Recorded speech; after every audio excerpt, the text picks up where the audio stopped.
제15장.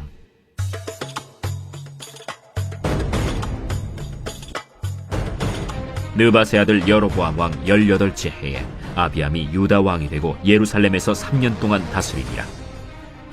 그의 어머니의 이름은 마아가요 아비살롬의 딸이더라. 아비암이 그의 아버지가 이미 행한 모든 죄를 행하고 그의 마음이 그의 조상 다윗의 마음과 같이 아니하여 그의 하나님 여호와 앞에 온전하지 못하였으나 그의 하나님 여호와께서 다윗을 위하여 예루살렘에서 그에게 등불을 주시되 그의 아들을 세워 뒤를 잇게 하사 예루살렘을 견고하게 하셨으니, 이는 다윗이 햇사람 우리아의 일 외에는 평생에 여호와 보시기에 정직하게 행하고 자기에게 명령하신 모든 일을 어기지 아니하였습니다. 르호보암과 여로보암 사이에 사는 날 동안 전쟁이 있었더니 아비암과 여로보암 사이에도 전쟁이 있습니다. 아비암의 남은 사적과 그 행한 모든 일은 유다 왕 역대 지략에 기록되지 아니하였느냐. 아비암이 그의 조상들과 함께 자니 다윗성에 장사되고 그 아들 아사가 대신하여 왕이 되니라. 이스라엘의 여로보암 왕 제20년에 아사가 유다 왕이 되어 예루살렘에서 41년 동안 다스리니라. 그의 어머니의 이름은 마아가라 아비살롬의 딸이더라. 아사가 그의 조상 다윗같이 여호와 보시기에 정직하게 행하여 남색하는 자를 그 땅에서 쫓아내고 그의 조상들이 지은 모든 우상을 없애고 또 그의 어머니 마아가가 혐오스러운 아세라 상을 만들었으므로 태후의 위를 폐하고 그 우상을 찍어 기드론 시냇가에서 불살랐으나 다만 산당은 없애지 아니하니라. 그러나 아사의 마음이 일평생 여호와 앞에 온전하였으며 그가 그의 아버지가 성별한 것과 자기가 성별한 것을 여호와의 성전에 받들어 드렸으니 곧 은과 금과 그릇들이더라. 아사와 이스라엘의 왕 바아사 사이에 일생 동안 전쟁이 있으니라. 이스라엘의 왕 바아사가 유다를 치러 올라와서 라마를 건축하여 사람을 유다 왕 아사와 왕래하지 못하게 하려 한지라. 아사가 여호와의 성전 곳간과 왕궁 곳간에 남은 은금을 모두 가져다가 그 신하의 손에 넘겨 다메섹에 거주하고 있는 아람의 왕 헤시온의 손자 다브림몬의 아들 벤하닷에게 보내며 이르되, 나와 당신 사이에 약조가 있고 내 아버지와 당신의 아버지 사이에도 있었느니라. 내가 당신에게 은금 예물을 보냈으니 와서 이스라엘의 왕 바아사와 세운 약조를 깨뜨려서 그가 나를 떠나게 하라.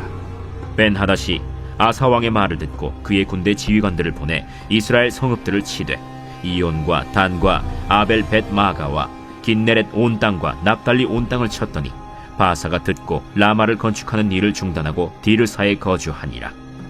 이에 아사 왕이 온 유다에 명령을 내려 한 사람도 모면하지 못하게 하여 바아사가 라마를 건축하던 돌과 제목을 가져오게 하고 그것으로 베냐민의 게바와 미스바를 건축하였더라. 아사의 남은 사적과 모든 권세와 그가 행한 모든 일과 성읍을 건축한 일이 유다 왕 역대 지략에 기록되지 아니하였느냐. 그러나 그는 늙음하게 발에 병이 들었더라. 아사가 그의 조상들과 함께 자매 그의 조상들과 함께 그의 조상 다윗의 성읍에 장사되고 그의 아들 여호사밧이 대신하여 왕이 되니라. 유다의 아사왕 둘째 해에 여로보암의 아들 나답이 이스라엘 왕이 되어 2년 동안 이스라엘을 다스리니라. 그가 여호와 보시기에 악을 행하되 그의 아버지의 길로 행하며 그가 이스라엘에게 범하게 한 그 죄 중에 행한지라. 이에 이사갈 족속 아히야의 아들 바사가 그를 모반하여 블레셋 사람에게 속한 기브돈에서 그를 죽였으니 이는 나답과 온 이스라엘이 기브돈을 애워싸고 있었음이더라. 유다의 아사왕 셋째 해에 바사가 나답을 죽이고 대신하여 왕이 되고 왕이 될 때에 여로보암의 온 집을 쳐서 생명 있는 자를 한 사람도 남기지 아니하고 다 멸하였는데 여호와께서 그의 종 실로 사람 아히야를 통하여 하신 말씀과 같이 되었으니 이는 여로보암이 범죄하고 또 이스라엘에게 범하게 한 죄로 말미암음이며 또 그가 이스라엘의 하나님 여호와를 노엽게 한 일 때문이었더라. 나답의 남은 사적과 행한 모든 일은 이스라엘 왕 역대 지략에 기록되지 아니하였느냐. 아사와 이스라엘의 바아사 왕 사이에 일생 동안 전쟁이 있습니다.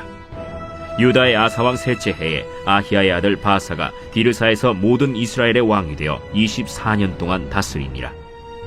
바사가 여호와 보시기에 악을 행하되 여로보암의 길로 행하며 그가 이스라엘에게 범하게 한 그 죄 중에 행하였더라.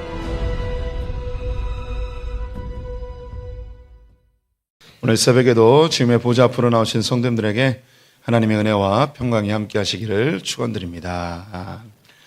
오늘 열왕기상 15장 말씀 함께 살펴보겠습니다. 열왕기서는 이스라엘 왕들에 대한 이야기를 기록한 성경이죠. 하지만 이것이 고대 이스라엘 역사에 대한 이야기가 아니고 왕 같은 제사장으로 부름받은 우리들을 위한 이야기임을 기억할 필요가 있습니다. 다윗 왕이 죽은 이후 솔로몬이 그 뒤를 이어 왕이 되었지만 하나님의 말씀을 떠나고 다윗의 법도를 버리고 우상을 숭배하며 하나님께 징계받는 왕이 되죠. 그래서 솔로몬이 죽은 이후 이스라엘은 남과 북으로 나뉘게 되었습니다. 북쪽 이스라엘의 10개 지파가 북이스라엘이 되고 남쪽의 유다와 베냐민 지파가 남유다가 되었습니다. 하나님이 이 나라를 가르신 이유는 나라를 나뉘게 하심으로 그들이 하나님께 돌아오게 하기 위함이었습니다. 북이스라엘의 여로보암을 통해서 그가 군대 장관이었는데 그가 나라를 주므로 하나님의 말씀대로 나라를 통치하기를 원하셨습니다. 또 남유다 르호보암에게는 나라가 나뉘어짐으로 충격을 받고 겸비하여서 하나님께 돌아오게 하는 목적이 있었죠. 하지만 안타깝게도 여로보암과 르호보암 둘 다 하나님의 말씀에 가까이 하지 않고 우상 숭배자들로 전락하게 되었습니다. 약간의 의도는 달랐지만 결국 모습은 똑같았습니다. 북이스라엘의 여로보암은 백성들의 마음을 얻고자 편리성을 추구하며 우상을 만들죠. 금송아지 2개를 만들어서 하나는 북쪽 지방의 단, 그리고 다른 하나는 예루살렘으로 가는 길목에 베델에 이 금송아지를 세우고 산당을 만들어 우상 숭배하게 하였습니다. 제사장들이 다 남쪽 유다로 내려갔기에 일반인들을 제사장으로 삼고 또 절기에 약간의 차이가 있었는데 7월 15일이 아니라 8월 15일로 초막절을 변경하여서 백성들에게 편리성을 주며 마음을 얻고자 하였지만 이것은 전 민족의 우상 숭배의 길로 가게 하는 단초가 되어버렸습니다. 남유다에서는 르호보암이 그의 어머니로 인하여서 우상 숭배를 하게 하였는데요. 그의 어머니가 암몬 족속이었습니다. 이방 여인이었는데 그래서 산당을 짓고 또 아세라상을 세우고 또 각종 우상 숭배를 범함으로 남유다와 북이스라엘 모두가 다 우상 숭배하는 길로 가게 되었습니다. 이제 르호보암과 여로보암이 이제 생을 마감하고 그의 후손들에 대한 이야기로 넘어가게 되는데요. 오늘 본문에는 르호보암의 아들 아비야함이 등장을 합니다. 역대기에서는 아비야로 되어 있는데요. 아비야가 원래 이름입니다. 그런데 이 열왕기서에서는 아비야함으로 기록함으로 그 이름을 수치스럽게 바꿔 놓았습니다. 이렇게 실제 이름과 또 기록된 이름이 약간 변형되므로 하나님께서 그 사람을 어떻게 평가하시는지를 성경이 의도적으로 표현하고 있는데요. 아비야는 여호와는 나의 아버지시다라는 것인데요. 이 아비얌은 얌은 나의 아버지다라는 뜻으로 바뀝니다. 얌은 당시 지중해에 살고 있는 바다의 귀신, 바다의 신의 이름이 얌이었어요. 그래서 그 이름을 변형시키면서 그 이름을 아주 수치스럽게 너의 이름에는 여호와의 이름을 붙이는 것도 수치스럽다. 뭐 그런 의도로 바꿔 놓았습니다. 이 아비암은 3년 동안 통치했는데요. 그의 아버지의 모든 죄를 행하였고 또 다윗의 마음과 같이 행하지 아니하였습니다.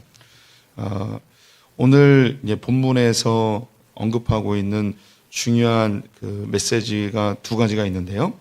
2절에 보면 예루살렘에서 3년 동안 다스리니라 그의 어머니 이름은 마아가요 아비살롬의 딸이더라 라고 되어 있습니다. 그의 어머니가 이제 이 마아가인데요. 그런데 이 이름이 한 번 더 등장을 해요. 10절에 보시면 예루살렘에서 41년 동안 다스리니라 그의 어머니 이름은 마아가라 아비살롬의 딸이더라. 똑같은 구절이 반복되거든요. 이것은 이제 아비암의 아들 아사 왕에게 해당되는 말인데요. 여기서 이제 어머니가 아니고 원래 할머니예요. 이걸 설명해 드리면 이 아비암의 어머니가 그의 아들 아비암이 통치할 때에 영향력을 발휘하였고, 그리고 그의 손자 아사가 통치할 때도 이 할머니 이 마아가가 영향력을 통치하고 있었습니다.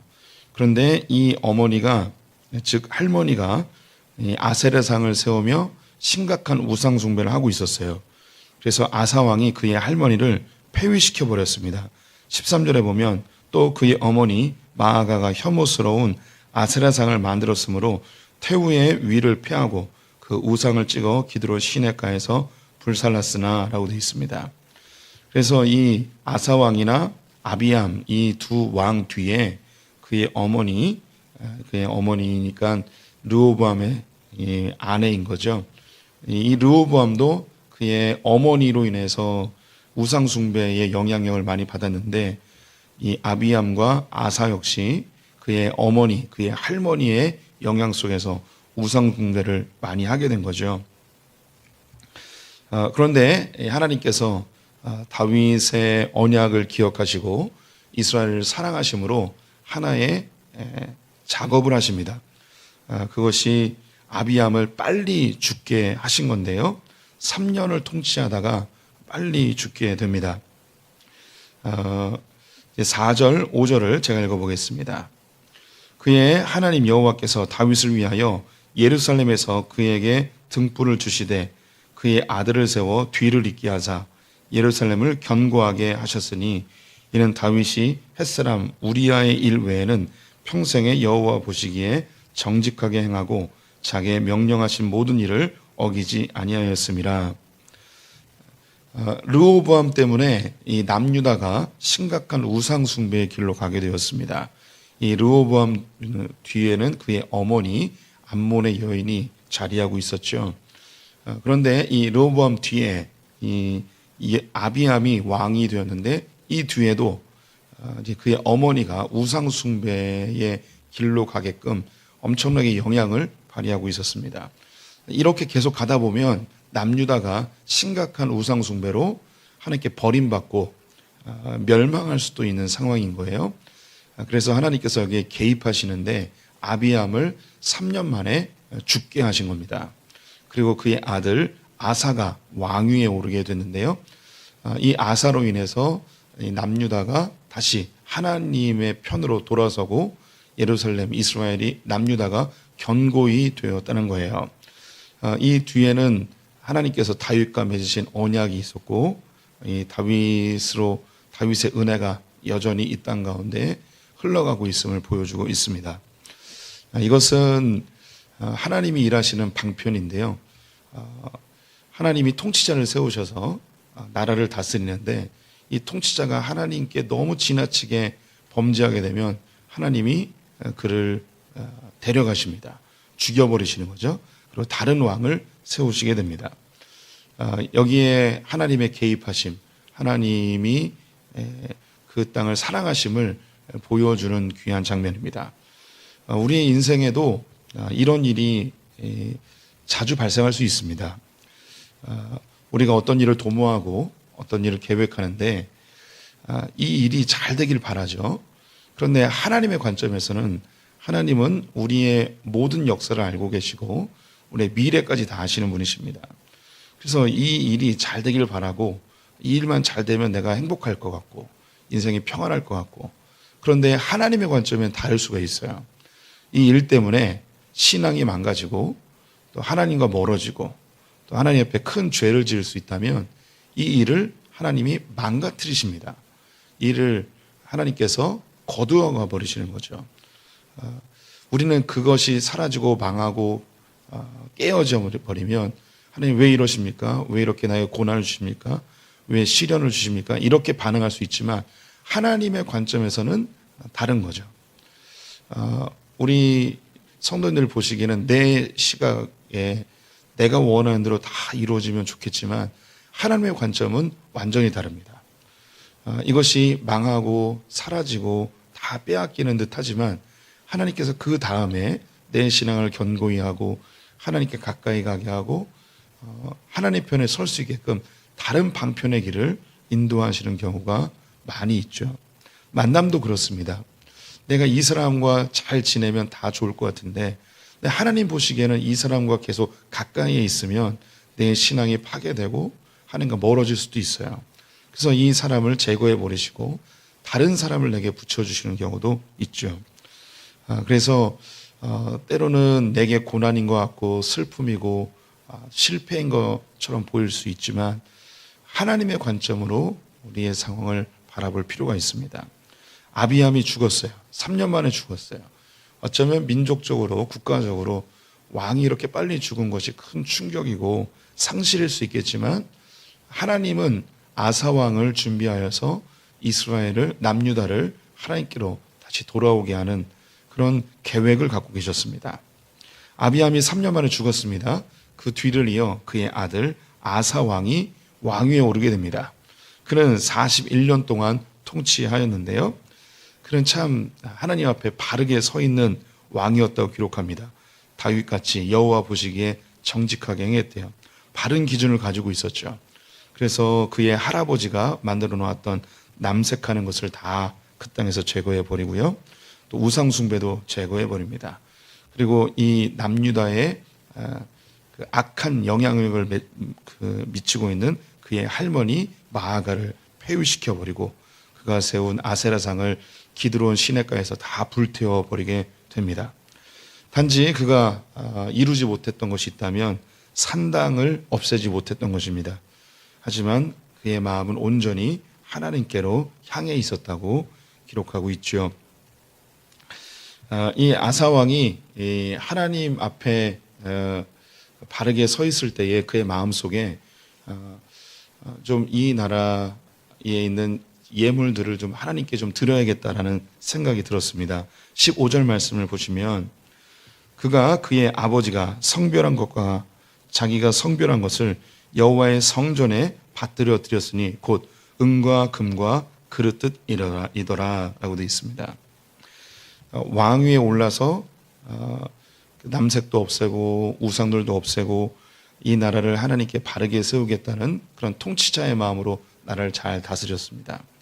그 마음 속에 이 나라에 조금씩 발전하고 조금씩 상황이 좋아지면서 지금 여유가 있는 걸 가지고 좀 하나님께 드려야겠다라는 생각을 갖게 된 거죠. 그래서 이것을 하나님께 드렸습니다. 우리도 하나님 앞에서 내 삶이 형편이 좀 나아지고 또 삶의 여유가 생기고 그럴 때 하나님을 사랑하는 사람들은 너무나 자연스럽게 어떤 마음이 드냐면 하나님이 이렇게 은혜 주셨으니까 이걸 하나님께 좀 드려야겠다. 하나님의 곳간에 이걸 좀 올려드려야겠다라는 생각을 갖습니다. 이거는 너무나 자연스럽게 하나님을 사랑하면 나타나는 현상이에요. 이 아사왕이 의무적으로 혹은 하나님께 잘 보이기 위해서 또 하나님께 예물을 드림으로 하나님을 조종하거나 하나님을 이용하는 그런 마음이 아니고 하나님 편에 서 있다 보니까 하나님을 사랑하다 보니까 그 마음이 자연스럽게 만들어지게 됩니다. 이 새벽을 깨우신 성도님들은 다 그런 마음을 갖고 계실 것 같아요. 하나님을 사랑하면 자연스럽게 예물을 드리고 싶은 마음이 생깁니다. 그리고 더 드리고 싶고 하나님께 더 많은 열매로 갚고 싶은 그런 마음이 있죠. 이 아사왕이 이 마음을 갖고 있었어요. 그리고 그것을 실행했습니다. 근데 이것을 하나님께서 어떻게 활용하시는지 그 뒤에 한 장면이 나와요. 이 당시 북이스라엘에 바하사라는 왕이 있었습니다. 이 왕과 계속되는 전쟁이 있었는데 그는 이사가리 지파의 아주 큰 용사였어요. 야망이 있고 또 전쟁에 능한 그런 왕이었습니다. 이 바하사는 여로보암의 왕조를 뒤집었고 즉 구테타를 해서 왕위를 찬탈한 사람이에요. 그래서 이 바하사가 남유다를 공격하고 남유다를 압박하기 위해서 라마라는 곳에 성을 건축합니다. 이것은 우리로 이야기하면 38선 바로 위에 우리나라로 하게 되면 개성 같은 곳에 아주 큰 성을 지어서 남쪽을 아주 위협하는 그런 상황이 되는 거죠. 그래서 라마에 큰 건축을 했어요. 이것이 아사 왕에게 큰 부담이 되었습니다. 이러다가 여기에 군대를 주둔하고 지속적으로 이 우리나라를 공격한다면 이 나라가 참 힘들겠다라는 평가를 하게 된 거죠. 이렇게 이제 그 라마에 건축하게 되는 것이 이 남유다에게 큰 부담감으로 다가오는 이유가 뭐냐면 남쪽 유다와 북쪽 이스라엘은 경제적으로 엄청난 큰 차이를 갖고 있었어요. 남유다는 베델 밑으로 다 광야예요. 그래서 남유다는 할 수 있는 게 그 농사를 지을 수가 없고요. 양만 칠 수가 있습니다. 그래서 국가적으로 경제적 상황이 매우 안 좋은 상황입니다. 반면에 북쪽 이스라엘은 베델을 중심으로 위쪽으로 다 농사를 지을 수 있는 아주 풍요로운 땅이었습니다. 또 북쪽에 이제 갈릴리 호수도 있죠. 그래서 경제적인 상황을 뭐 이거 수치적으로 몇 배가 더 잘 산다 이렇게 말하기는 어려운데 북쪽은 훨씬 잘 살고 남쪽은 굉장히 못 살았습니다. 그래서 이 라마에 건축을 하고 여기에 군대를 주둔하면 남쪽 유다는요 어떻게 보면 한순간에 다 망할 수도 있습니다. 남유다가 갖고 있는 거 장점 한 가지, 그것은 예루살렘밖에 없었습니다. 하나님을 의지하는 것 외에는 이 남쪽 유다는 뭐 좋은 것이라고는 하나도 찾아볼 수 없는 그런 다 황무지입니다. 그러니 이 아사 왕에게는 얼마나 큰 위기감과 불안함이 있었겠습니까? 그때에 이 아사 왕이 하나님께 드렸던 그 은금을 가지고 아람 왕에게 이것을 뇌물로 줍니다. 이 뇌물을 주면서 부탁을 하는데 당신이 나와 우리 아버지와 맺었던 언약이 있지 않습니까? 다윗 왕과 아람 군대는 굉장히 친하게 지냈거든요. 그래서 우리 조상인 다윗과 맺은 그런 관계도 있으니 우리가 지금 매우 위급합니다. 그러니 이 예물을 좀 받으시고 북쪽 이스라엘의 북쪽을 좀 공격해 달라는 거예요. 그래서 단과 이온, 아벳베아나 이쪽을 공격을 합니다. 그랬더니 이 바하사가 북쪽이 공격을 당하니까 건축하던 것을 멈추고 사람들을 북쪽으로 보내요. 그래서 이때 이제 아사 왕이 이 라마를 짓던 건축물들을 다 가지고 와서 이 북쪽 이스라엘이 공격하지 못하도록 게바와 미스바를 성을 건축하게 됩니다. 이 은금은 이 아람 왕에게 뇌물로 주었지만 결국 이 뇌물이 이 미스바와 게바를 지을 수 있는 그 건축 자재를 구입한 것과 똑같이 되는 거죠. 이 관계를 잘 보셔야 돼요. 이 아사 왕은 하나님을 사랑해서 은금을 하나님의 성전에 예물로 드렸습니다. 그래서 이 성전 곳간에 예물이 쌓여 있었던 거죠. 근데 이 예물이 어디 가지 않고 이 예물이 남유다가 위급할 때 남유다를 살릴 수 있는 도구로 사용이 되었습니다. 이것은 저축을 하라는 그런 의미가 아니고요. 하나님께 드렸는데 하나님께서 남유다를 도울 수 있는 도구로 사용해 주시는 것이죠. 우리가 신앙생활하며 그런 얘기 많이 듣잖아요. 우리의 예물을 하늘 곳간에 쌓아두라고. 그러면 하나님께서 우리에게 몇 갑절로 더 갚아주신다는 그런 이야기 우리 믿음의 선배님들로부터 많이 듣지 않았습니까? 그 이야기가 오늘 이 아사왕의 때에 실제로 벌어진 거예요. 우리가 하나님께 기쁨으로 예물을 드리면 이 예물이 어디 가는 게 아니고 하나님께서 우리에게 반드시 갚아주십니다. 아사왕 때는 이것을 눈으로 보여주신 것입니다. 이것이 증거예요. 그래서 성도님들의 삶 가운데 이것이 실제로 일어납니다. 하나님께 드려진 그 예물이 우리 성도님들이 사고와 사건으로부터 보호하시는 하나님의 손길로 작동합니다. 내가 하나님께 드려진 그 예물이 만남의 축복으로 이어집니다. 하나님께 드려진 예물이 내 삶을 평안하게 하고 내 자녀들에게 흘러가는 은혜와 복이 될 줄 믿습니다. 이것은 하나님이 약속하신 것이고 하나님의 증거로 보여주셨기 때문에 이것을 신실히 신뢰하시고 하나님께 드리기를 기뻐하시기 바랍니다. 근데 이것이 억지로나 인색함이나 하나님을 조종하거나 하나님을 이용하기 위해서 드리는 게 아니고 내가 정말 하나님의 마음을 하나님을 사랑하는 마음이 있다면 그냥 자원하여 드리시면 돼요. 그러면 이것이 하나님께서 또 나에게 은혜를 주시고, 그럼 나는 이 은혜에 또 하나님께 드리고, 은혜의 선순환으로 나타나게 되어 있습니다. 그 뒤에 이제 북이스라엘의 왕 나답이 등장하는데요. 여로보암의 아들입니다. 이 나답이 2년 동안 통치하다가 방금 이야기했던 이사갈의 족속이었던 바하사가 구테타를 일으켜 이 여로보암의 모든 자손들을 다 죽이고 왕위에 오르죠. 여로보암의 자손들이 다 죽는 것은 하나님께서 이미 여로보암이 우상 숭배할 때 아이야 선지자를 통해서 예언해 주신 내용입니다. 그리고 바하사는 24년 동안 북이스라엘의 왕으로 통치하였는데 그는 하나님 보시기에 악을 행하며 북이스라엘을 더 우상 숭배의 길로 가게 하였습니다. 오늘 본문에서는 아비야와 아사 왕을 좀 중점적으로 다루었는데요. 아비야는 하나님께 범죄함으로 하나님께 3년 만에 그를 왕위에서 내려오게 하였습니다. 우리의 삶의 실패와 혹은 상실이 때로는 하나님께서 나를 보호하시기 위한 방편임을 기억해 주시고, 또 하나님께 드리는 예물이 결국 나를 보호하시고 나에게 은혜로 다시 돌아온다는 사실 기억하시는 성도들 되시기를 축원드립니다. 기도하겠습니다.